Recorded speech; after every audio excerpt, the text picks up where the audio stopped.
Simposium 12 ini akan dipandu oleh moderator yang terhormat Dr. Yunia Setiawati, spesialis kedokteran jiwa konsultan. Saya akan membacakan CV singkat dari moderator. Dr. Yunia Setiawati, spesialis kedokteran jiwa konsultan, meraih gelar dokter dari Universitas Brawijaya, spesialis kedokteran jiwa dari Universitas Airlangga, konsultan anak dan remaja, serta doktor kesehatan masyarakat dari Universitas Airlangga. Saat ini beliau merupakan koordinator program studi subspesialis psikiatri dan remaja. Beliau banyak melakukan penelitian mengenai ilmu kedokteran jiwa dan mendapatkan penghargaan dari berbagai acara ilmiah. Baiklah, kepada Dr. Yunias, kami persilahkan dengan hormat, Dok. Baik, terima kasih kepada moderator Dr. Rauda Putri Said. Assalamualaikum warahmatullahi wabarakatuh. Salam sejahtera, Om Swastiastu, Namo Buddhaya, salam kebajikan. Yang terhormat Ketua Umum PBIJ, Dr. Daeng MKT, SH, MH. Yang terhormat Ketua Umum PDSKJI, Dr. Dia Setia Utami, SPKJ Mars, serta para pembicara dan peserta yang berbahagia. Baik, telah sampailah kita pada sesi simposium yang ke-12 dengan topik adiksi perilaku, fenomena gunung es atau nyata di permukaan. Subtopik pertama akan disampaikan oleh pemateri yang expert di bidangnya, yaitu Dr. Christiana Siste, SPKJ konsultan. Baik, saya akan membacakan CV beliau. Baik, Dr. Christiana Siste, SPKJ konsultan yang dikenal dengan panggilan Dr. Siste adalah Kepala Departemen Psikiatri FKUI RSCM di Jakarta. Beliau menyelesaikan studinya sejak S1 kedokteran, psikiater, konsultan adiksi, dan menyelesaikan program doktoralnya di FKUI. Beliau adalah sangat expert di bidangnya, sering mengikuti postgraduate training di Indonesia dan di luar negeri. Riset-riset beliau sangat banyak sekali, mulai tahun 2003 sampai dengan sekarang. Dan manuskrip beliau telah dipublikasikan di lebih dari 50 jurnal yang bereputasi internasional yang bisa disitasi lewat ResearchGate maupun Google Scholar. Dan beliau juga memiliki hak paten. Sangat luar biasa pemateri kita yang pertama ini. Baik, untuk mempersingkat waktu, monggo Dr. Siste bisa menyampaikan materinya dalam waktu 25 menit. Terima kasih. Terima kasih Dr. Yunias untuk introduksinya. Assalamualaikum warahmatullahi wabarakatuh. Selamat sore kepada para guru besar, kepada teman sejawat sekalian, dan juga saya mengucapkan terima kasih untuk kesempatannya bagi seksi psikiatri adiksi untuk mempresentasikan dua topik di sesi ke-12 ini. Terima kasih kepada IDI dan juga Ketua Umum PDSKJI, dan tentunya juga kepada Dr. Hervita dan juga Ketua Seksi Psikiatri Adiksi yaitu Dr. Danardi. Perkenankan saya untuk share screen. Mohon maaf ini belum bisa untuk share screen.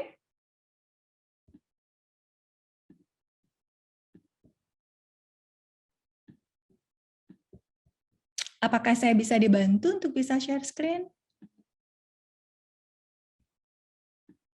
Oke. Baiklah, terima kasih. Topik yang saya akan bawakan pada saat ini adalah sebenarnya kami ingin membuka mata kita semua bahwa ada emerging issue yang mungkin akan menjadi suatu kasus yang akan kita banyak temui dalam praktek kita sehari-hari. Kalau selama ini adiksi perilaku mungkin yang paling bisa kita kenal adalah tentang gaming atau misalnya tentang internet addiction, khususnya pada gaming disorder, terutama pada remaja dan populasi dewasa muda. Kemudian juga ada gambling yang saat ini juga sudah dimasukkan secara resmi juga pada ICD-11 dan sebelumnya pun sudah dimasukkan dalam DSM-5 dan juga ICD-10 sebagai gambling disorder dan pathological gambling. Tapi kalau kita bicara tentang gambling, saat ini ada suatu pattern atau pola baru yang sangat dikuasai oleh para generasi muda, dewasa muda, kemudian juga remaja akhir. Ya, kalau gambling mungkin untuk populasi usia saya mungkin pada berkenalan dengan kasino atau tradisional gambling. Namun kemudian digital semakin berkembang. Artinya ada e-sport, lalu juga ada online football, dan kami menemui akhirnya pasien-pasien tersebut di klinik adiksi RSCM. Tapi dari awal tahun ini atau bahkan akhir tahun kemarin, kami menemui pola yang berbeda, bukan lagi online gambling yang melibatkan misalnya e-sport, atau misalnya bakarat, atau pokers, atau online kasino, tapi ke arah trading. Apakah bentuk trading ini bisa kita cegah? Jawabannya tidak, sama seperti games online. Kita tidak bisa mencegah segala bentuk games online, demikian juga dengan trading. Dan trading ini ada suatu kesepakatan bahwa kalau misalnya mau mendapatkan uang dengan cepat, maka trading ini yang bisa dilakukan. Jadi kami ingin mengajak nih, ada suatu pola emerging isu atau cases yang bisa saja kemudian menjadi isu yang akan kita temui dalam praktek kita sehari-hari.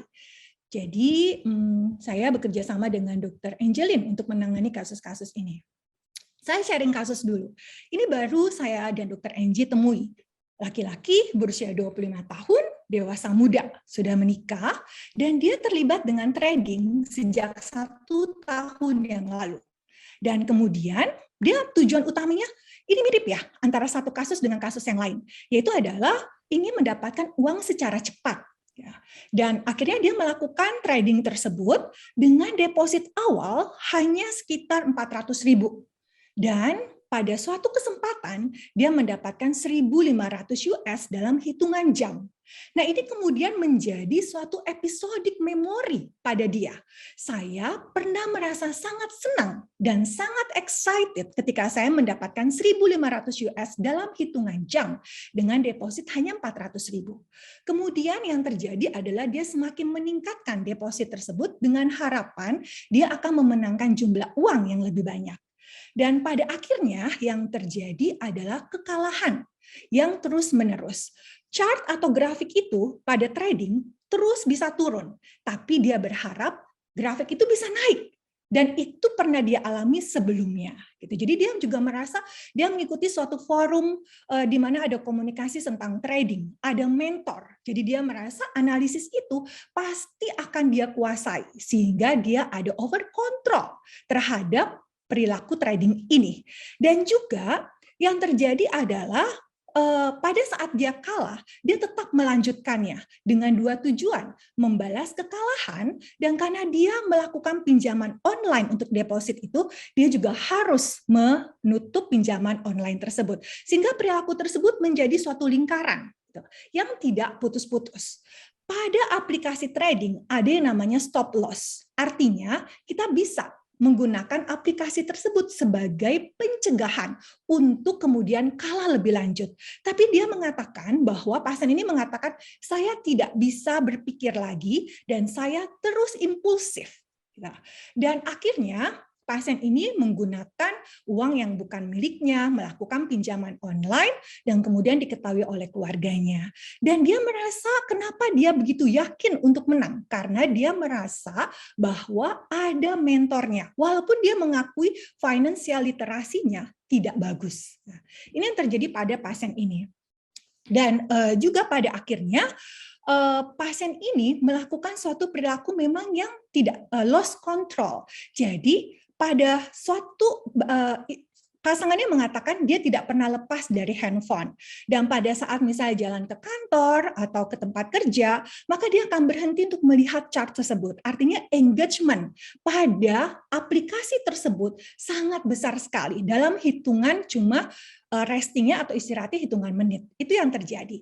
Nah, Prof, dokter, dan juga teman sejawat sekalian, mungkin pasien ini akan datang ke tempat kita, di tempat praktek, gitu. Dan kita tidak bisa hindari apakah kita bisa kemudian mengajukan penutupan aplikasi trading ini. Tentu tidak. Aplikasi trading bisa terus bertambah banyak. Dan pada saat ini yang benar-benar concern terhadap gambling adalah UK dan Australia. Banyak penelitian dari mereka dan juga mereka membentuk gambling commission. Nah, ini yang tidak ada di negara kita, gitu. Di negara kita dikatakan gambling adalah ilegal, tapi online gambling legal atau ilegal? Nah, ini yang masih menjadi pertanyaan.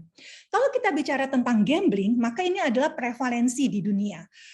Di Eropa sekitar 0,1 sampai 3,4%, di North America 2 sampai 5%, di Asia 0,5 sampai 5,8%. Kita lihat di sini, Asia memiliki prevalensi gambling yang juga tertinggi di dunia. Dan bagaimana dengan di Indonesia? Pada tahun kemarin, Dr. Yani Sinambela melakukan suatu penelitian. Prevalensi di Indonesia adalah sekitar 1%, dan sebagian besar adalah laki-laki dengan usia sebagian besar dewasa muda, 18 sampai 25 tahun, dan mereka menggunakan smartphone. Jadi bisa dibawa kemana-mana. Dan bagaimana dengan masa pandemi COVID-19 ini? Ternyata memang ada peningkatan sekitar 15% untuk durasi gambling dan frekuensinya.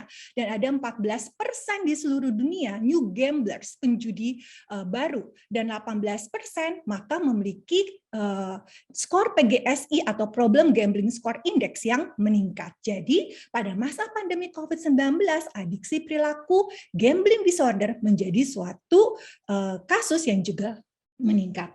Kalau misalnya ditanya oleh pasien yang trading, apakah saya benar mengalami gambling disorder? Seperti pasien tadi, dia mengatakan dia bukan gambling, dia trading. Ya. Dan juga dia mengatakan ketika kami tanyakan, apa sih goals treatment-nya? Gitu ya, tujuannya datang ke sini itu mau apa? Dan dia mengatakan, saya tetap mau trading, tapi terkontrol. Sedangkan pasangannya udah merasa, kamu harus stop. Artinya apa? Artinya pasien ini masih merasa dia bisa mengontrol. Padahal dia adalah populasi dengan high risk untuk terjadinya gambling disorder kalau dia melakukan trading. Nah, definisi gambling disorder sendiri memang sudah ada di ICD-11 dengan sangat gamblang, yaitu unable to control. Tidak bisa mengontrol perilaku tersebut. Onsetnya bangun tidur, lagi kerja, frekuensinya semakin meningkat, kemudian juga durasinya semakin bertambah. Dan juga memprioritaskan tadi seperti pasien tadi, bisa berhenti di tengah jalan hanya untuk melihat chart dari trading itu. Dan juga tetap melanjutkan walaupun sudah ada dampak negatif. Jadi kalau kita bicara tentang kriteria gambling disorder, ICD-11 sangat gamblang mengungkapkan hal ini. Dan kalau bicara tentang pola gambling, maka sebelum gambling disorder, ada suatu populasi yang juga sangat berisiko, yang menurut kami disitulah harus segera dicegah, yaitu adalah harmful gambler, atau kita sebutnya problematic gambling. Nah, itu sebenarnya sebelum gambling disorder, sudah ada dampak negatif, tapi belum memenuhi kriteria gambling disorder. Oke. Nah, ini adalah pattern-nya. Jadi harmful atau problematic use ini merupakan suatu populasi yang juga sangat berisiko, di mana program pencegahan di sini dan treatment, early treatment harus dilakukan. Nah, penelitian secara global di dunia, terutama di UK dan Australia, memang memfokuskan pada problematic gambler ini. Karena apa? Karena populasinya banyak, gitu. Dan di sini harus bisa dilakukan penatalaksanaan awal. Nah, kalau kita bicara tentang trading, kan ada juga misalnya gini, enggak kok saya saham, atau misalnya saya forex, atau saya kripto, gitu ya. Ini dekat dengan kita sebenarnya, gitu. Jadi adik saya juga melakukan trading, gitu ya. Nah, ini dekat dengan kita. Jadi kalau misalnya kita lihat, ternyata ada perbedaan ya. Kalau misalnya investment atau itu sifatnya jangka panjang, maka time frame itu kan jangka panjang ya, baru kemudian akan menghasilkan keuntungan. Tapi kalau yang sifatnya spekulasi, maka variabel, ada yang panjang dan pendek. Tapi kalau yang jenis trading yang memang menjurus bisa menyebabkan gambling disorder, maka time frame-nya adalah pendek gitu. Sehingga apa yang terjadi? Dia harus melakukan trading itu dalam satu hari itu beberapa kali atau banyak kali, setiap menit dia melakukan itu gitu. Dan juga resikonya kalau trading yang memang ini bisa menyebabkan gambling disorder, maka resikonya akan tinggi untuk kemudian kalah. Tapi kalau misalnya spekulasi juga tinggi, tapi kalau investment itu rendah.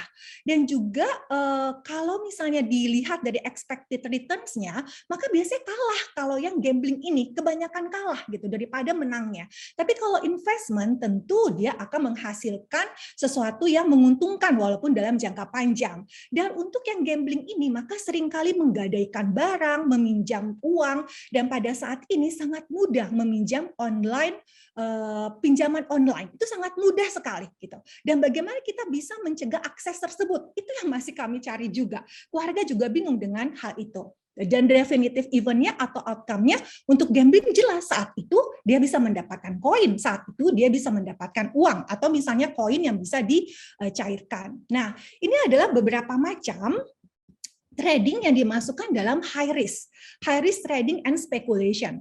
Kalau kita lihat di sini, ada yang namanya day trading. Artinya memang harus melihat chartnya terus, gitu ya, sepanjang waktu. Ada yang pasangannya mengatakan kalau malam dia nggak tidur dok, ya. Dan handphonenya selalu di tangan. Ada yang namanya penny stock. Ini kalau di Indonesia namanya saham gorengan. Misalnya institusinya tidak diketahui, bisa naik turun semaunya. Itu namanya penny stock. Atau misalnya shorting. Nah, ini adalah ini juga lucu sekali kalau shorting itu misalnya dia meminjam saham dari seseorang dengan harga yang lebih mahal. Kemudian dia diamkan, lalu ternyata saham itu turun dalam jumlah yang cukup banyak. Dan dia mengembalikan ke orang tersebut dalam jumlah yang saat ini turun. Gitu. Jadi ini sebenarnya suatu permainan juga, sehingga ini menjadi high risk trading juga. Atau misalnya derivatif, ini misalnya nggak ada asetnya, nggak ada komoditasnya, tapi hanya surat perjanjian saja. Bisa naik atau turun yang kita tidak tahu. Ini benar-benar spekulasi.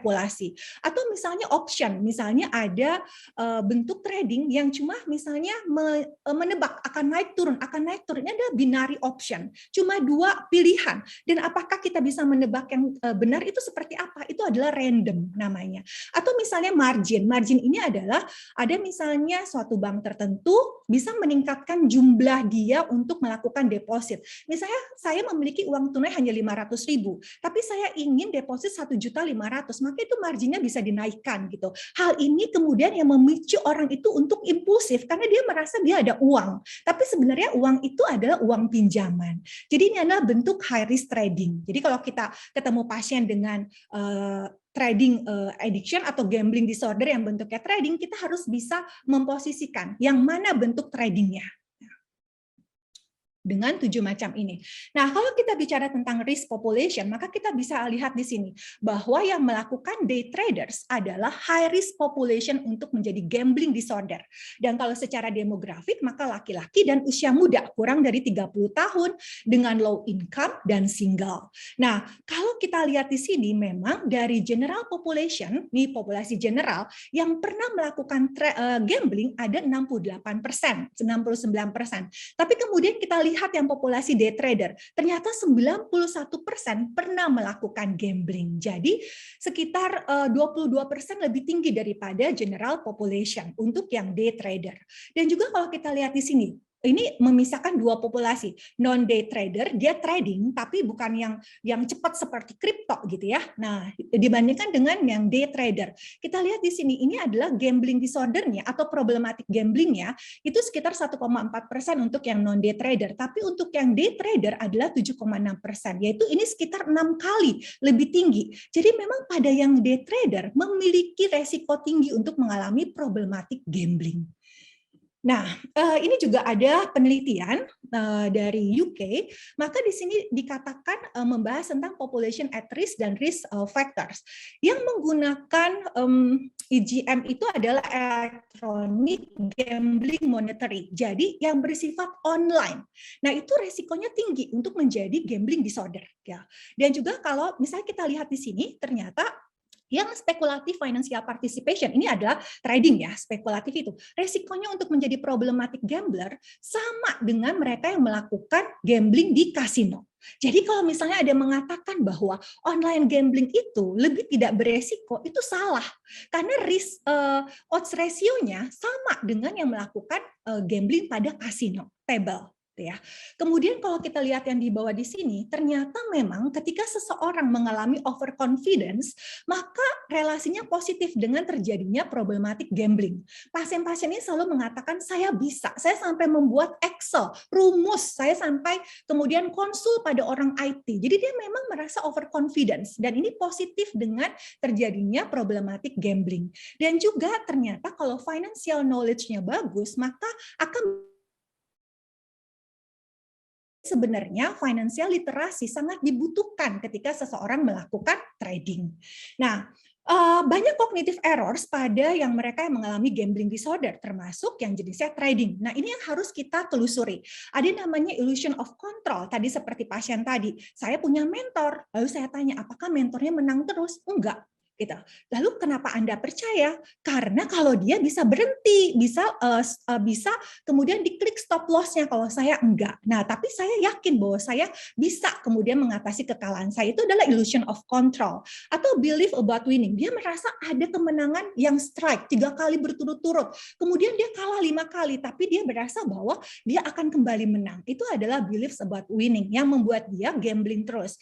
Atau bias evaluation. Jadi dia merasa kekalahan itu karena bad luck-nya saja. Dia berharap grafik yang terus turun itu bisa menjadi naik. Gitu.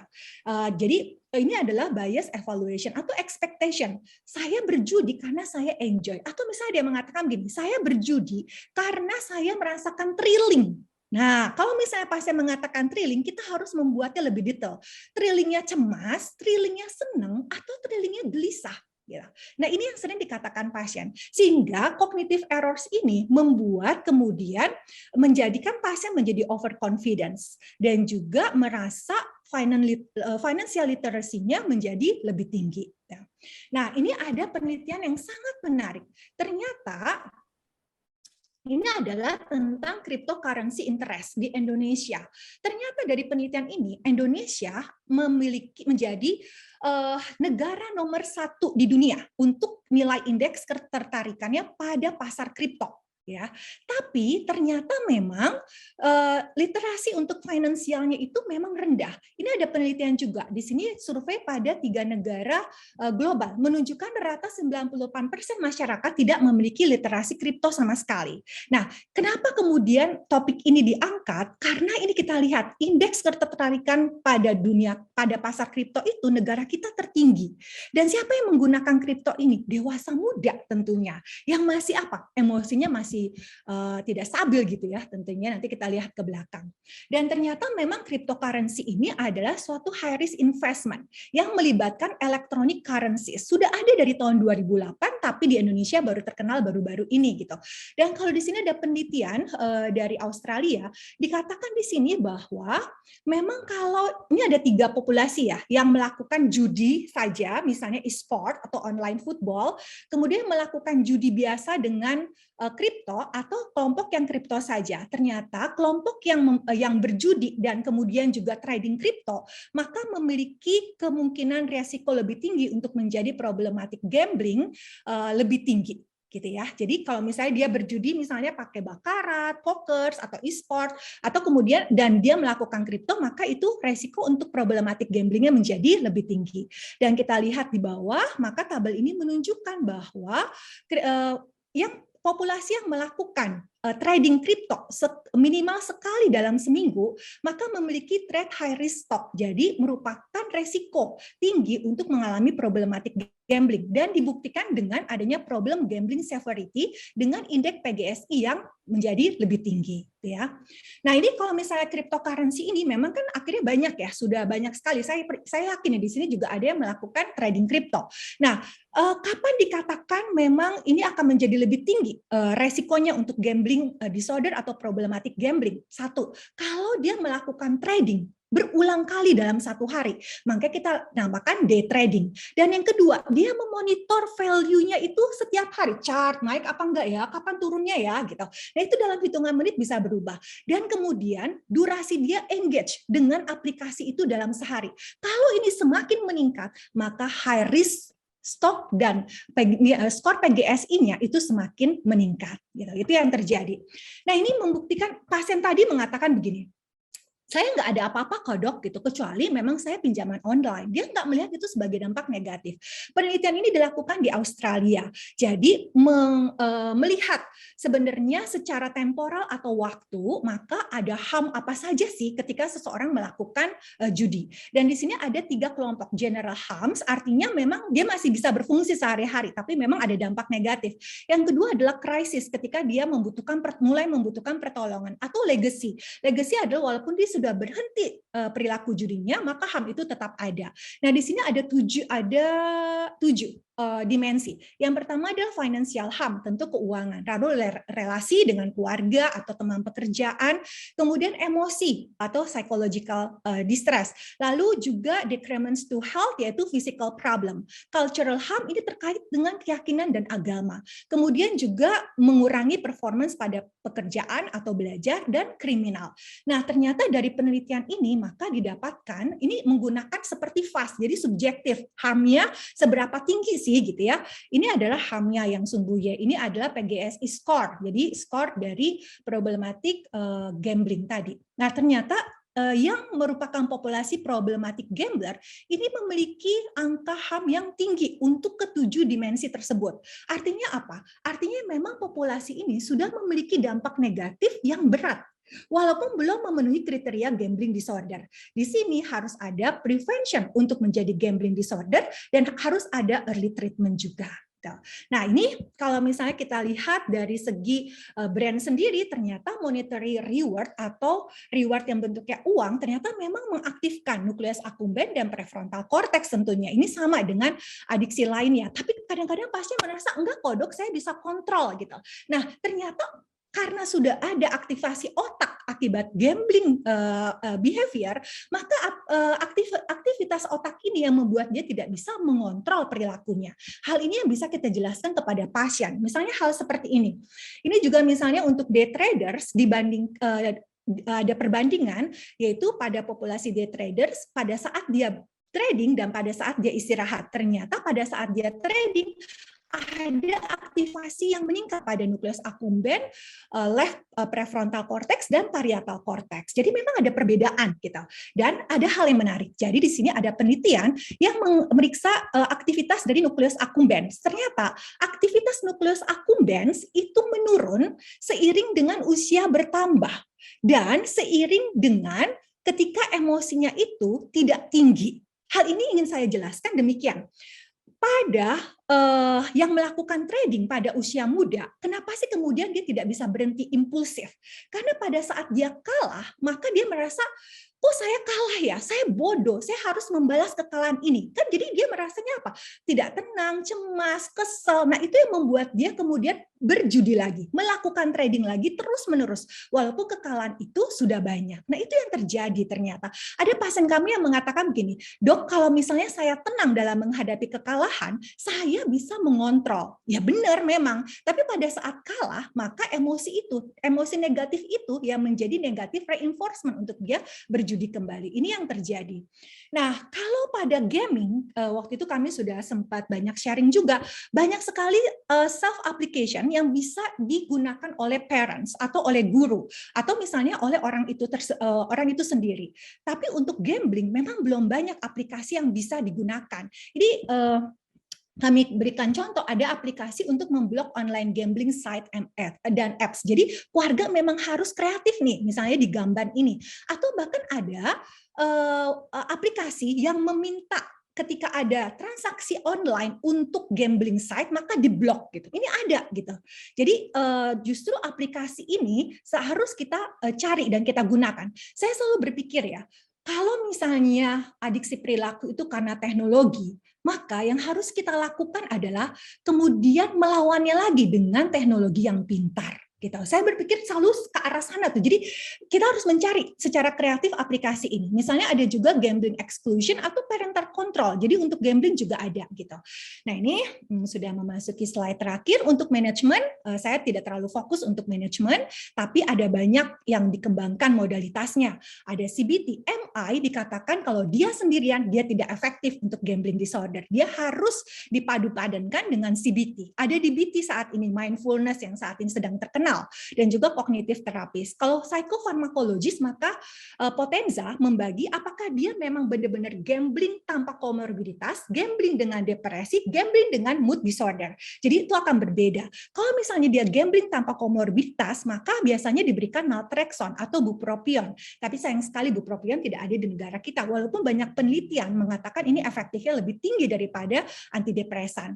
Dan interventional psikiatri saat ini sudah banyak berkembang. Ada transmagnetic stimulation, deep brain stimulation, ada transcranial deep stimulation. Jadi ini yang sedang dikembangkan. Dan juga kalau kita melakukan treatment, maka lingkaran ini yang kita lihat. Ada triggers yang menyebabkan kemudian urge itu akan meningkat. Urge itu bukan cuma aku ingin, tapi physical symptom. Nah, jadi kami diajarkan nih oleh salah satu mentor expert gambling disorder dari luar, coba deh lihat dengan heart rate measurement. Jadi diukur nadinya gitu, dan dia akan berasa bahwa itu memang nadinya tinggi sekali gitu. Dia bilang thrilling, berarti itu adalah heart rate yang tinggi. Ya, gitu ya, detak jantungnya gitu ya. Kemudian ini adalah fisikalnya yang kemudian meningkat, urge-nya semakin meningkat, mulai jalan kepikiran. Tadi kan ada kerusakan ya di prefrontal cortex, jadi dia tidak bisa mengambil keputusan. Yang muncul adalah cognitive errors-nya. Hari ini saya beruntung ya, nah gitu ya. Kemudian disusul dengan behavior. Jadi pada saat treatment sangat penting buat kita mengenali triggers. Triggers ada eksternal, ada aplikasinya yang membuat dia menjadi urge-nya tinggi, atau ada internal yang tadi kita namakan episodic memory, atau misalnya emosi negatif atau emosi yang menyenangkan gitu ya. Jadi menyebabkan arousal. Jadi thrilling, itu yang saya cari dok, thrilling itu. Lalu pikirannya kemudian menjadi cognitive errors. Ini yang harus kita cari. Dan ini juga penting untuk kita ungkapkan kepada pasien bahwa memang area otak itu memang terpengaruh pada saat dia memang sudah gambling disorder gitu. Jadi craving ini dipengaruhi mempengaruhi fungsi otak juga. Jadi pada saat craving, maka dibandingkan dengan misalnya stimulusnya netral ya. Misalnya kalau stimulus netral itu makanan. Tapi kalau misalnya untuk kion gambling misalnya apa? Misalnya aplikasi trading itu, maka area-area otak inilah yang meningkat gitu ya. Banyak sekali yang meningkat, prefrontal cortex, nucleus accumbens, amigdala itu meningkat dengan jelas. Dan kita lihat di sini bahwa pada gambling disorder group menunjukkan aktivitas yang berlebihan pada left insula dan anterior cingulate cortex, dan kita tahu ACC ini bertanggung jawab untuk craving. Ya, jadi ini bisa kita perlihatkan kepada pasien. Pada saat ini kamu tidak bisa mengontrol perilaku kamu, ya, karena memang ada area otak juga yang terganggu. Jadi pasien lebih menerima untuk dilakukan treatment. Mengenai treatment ini ada beberapa yang memang sudah banyak dilakukan. Misalnya adalah dengan Q-reactivity, ini dilakukan di Flinders University.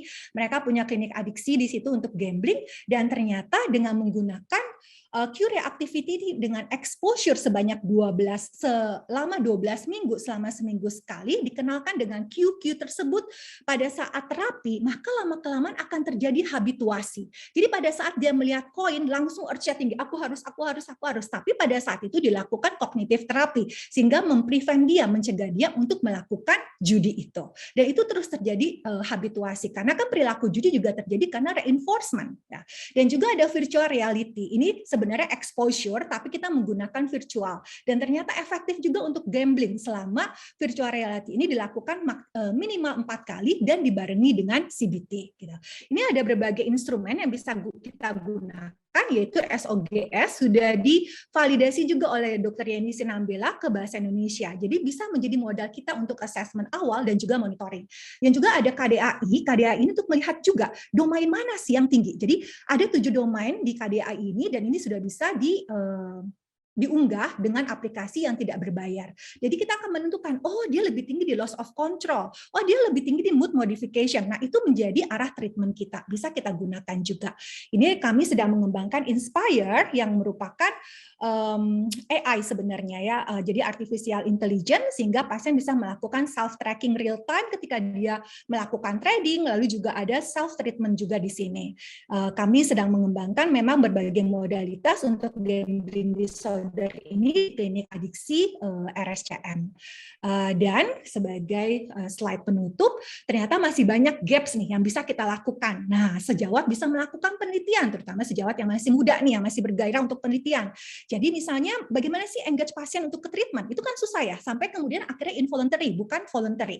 Lalu itu juga jenis-jenis treatmentnya yang harus advance, bukan hanya melibatkan misalnya hanya psikoterapi saja, atau misalnya dengan exposure terapi saja, tapi juga melibatkan advance treatment gitu ya. Tadi ada TMS, DBT, ada TDC. Dan juga medication sendiri, ini kan medicationnya banyak yang open label, banyak yang masih belum open label gitu. Jadi ini yang harus kita bisa kembangkan. Dan juga sekarang ini ada yang kemudian resisten terapi. Nah, itu bagaimana gitu untuk pengembangannya. Sehingga saya tutup dengan bahwa trading dan investment itu sebenarnya positive financial activities, tapi ada populasi yang beresiko untuk menjadi gambling disorder pada saat melakukan trading dan investment. Sehingga sangat mungkin dan sangat dibutuhkan untuk pengembangan self-risk assessment application. Apakah saya termasuk populasi yang beresiko? Trading mana yang saya harus ikuti? Nah, ini sangat mungkin kita bisa kembangkan ke depannya. Ini adalah tim penelitian dari Divisi Psikiatri Adiksi FKUI RSCM. Terima kasih untuk kesempatannya Dr. Yanias. Saya kembalikan ke Dr. Yunias.